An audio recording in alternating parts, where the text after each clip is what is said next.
নগরীর জনগণের চলাচলের যে মিনিমাম যে সুযোগ সেটা বন্ধ করার অধিকার কারণে। তবে হকার যারা রয়েছে তারা নানাভাবে কষ্টে ক্লিষ্টে তারা পড়েছে, তাদের পরিবার কিভাবে চালাবে এটার ব্যাপারে তারা যথেষ্ট উদ্বিগ্ন। এজন্য আমরা বলেছি এখন এই সকল লোকদের পুনর্বাসনের জন্য সবাই মিলে আমার মনে হয় পর্যায়ক্রমে তাদের ব্যবস্থা করা দরকার। সবসময় আমরা বলে আসছি যে নারায়ণগঞ্জের যে মূল রোড, যেটা আমরা চাষারা থেকে বিবি রোড মণ্ডলপাড়া পর্যন্ত নিতাইগঞ্জ পর্যন্ত, এই রোডটা একেবারেই ন্যারো একটা রোড। এখানে প্রায় প্রতিনিয়ত ৮-১০ লক্ষ মানুষ চলাচল করে।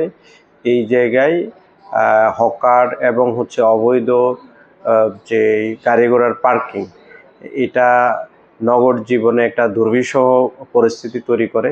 সেই জায়গা থেকে উত্তরণের জন্য এখানে হকাররা যাতে না বসে এবং অবৈধ গাড়ি ঘোড়া যাতে এখানে স্ট্যান্ড না করে, এটা আমাদের সবসময় বক্তব্য ছিল।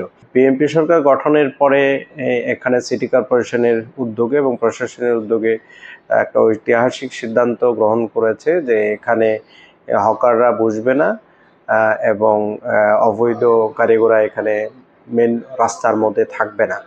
আমরা সেটাকে সাধুবাদ জানিয়েছি এবং আমরা আমাদের পক্ষ থেকে আমাদের বক্তব্য, আমাদের জনশক্তি সহ আমরা থেকে এটার যাতে না হয়, একটা নিট অ্যান্ড ক্লিন সিটি যাতে গড়ে ওঠে, আমরা সরকারের পক্ষে ভূমিকা পালন করেছি।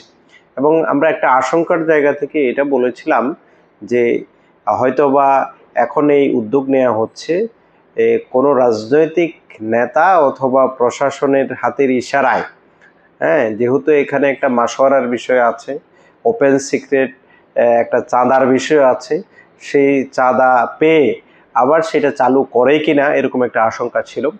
আমি নারায়ণগঞ্জ শহরের মধ্য দিয়ে ফুটপাতে হেঁটেছি, দেখলাম যে সেখানে ফুটপাতের হকার ভাইয়েরা আবার তাদের কার্যক্রম অঘোষিতভাবে চালু করেছে। আমরা একটা মিছিল দেখলাম, সেখানে বাম দলের এক নেতাকেও দেখলাম। আসলে এটা এক ধরনের দ্বিচারিতা। একদিকে আমি বন্ধের ব্যাপারে থাকলাম, আবার চালু করার ব্যাপারে থাকলাম, এটা কখনো হতে পারে না। আমাদের কথা একেবারে সুস্পষ্ট, এই নগরীর জনগণের চলাচলের যে মিনিমাম যে সুযোগ সেটা বন্ধ করার অধিকার কারণে।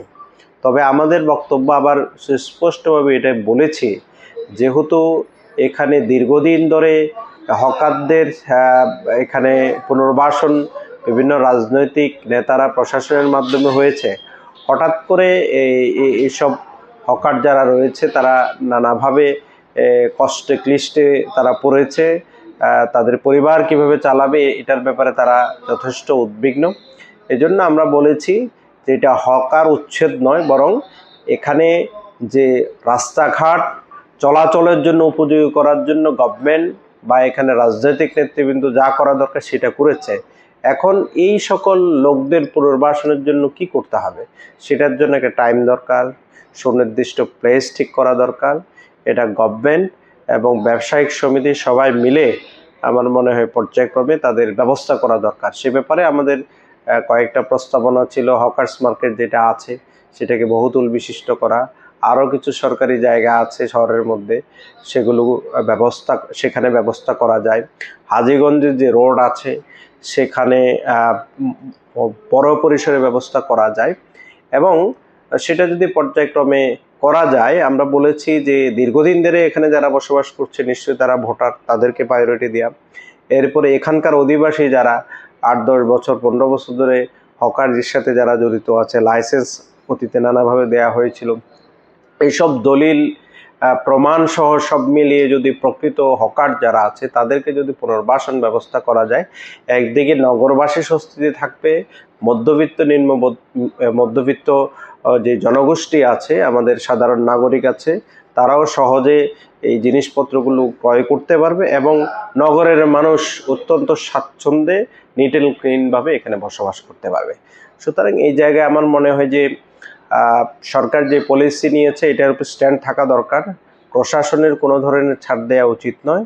এবং আমি কয়েকটা পত্রিকায় বলেছি, যারা সুনির্দিষ্টভাবে পুনরায় হকার পুনর্বাসনের নামে এখানে শহরে যানজট সৃষ্টি করা, বিভিন্ন জায়গা দখল করে করা, যেসব নেতারা এই কাজ করবে বা যেসব প্রশাসনের লোকরা এই কাজ করবে, সুনির্দিষ্টভাবে আমাদের কাছে প্রমাণ আসলে এটা প্রয়োজনে আমরা পত্রিকায় এবং আমরা আমাদের বক্তব্যে এবং এটা আমরা পোস্টারে নাম, ছবি এবং তাদের অকারেন্স, তাদের চাঁদাবাজি, এগুলো আমরা জনগণের সামনে আমরা তুলে ধরবো ইনশাল্লাহ।